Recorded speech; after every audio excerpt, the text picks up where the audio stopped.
جب غم یا پریشانی لاحق ہو تو آپ یہ دعا ضرور پڑھا کیجیے، یا حی یا قیوم برحمتک استغیث، جس کا ترجمہ یہ ہے: اے ہمیشہ زندہ رہنے والے، سب کو تھامنے والے، میں تیری رحمت کی امید کے ساتھ تجھ سے فریاد کرتا ہوں۔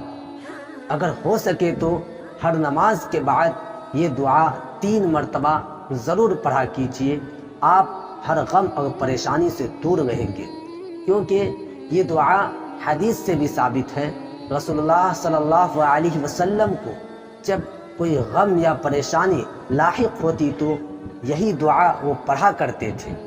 آپ بھی پڑھیے اور دوسروں کی بھلائی کے لیے یہ ویڈیو کو ضرور شیئر کیجیے تاکہ وہ بھی اس دعا کو یاد کرے اور یہ دعا پڑھے۔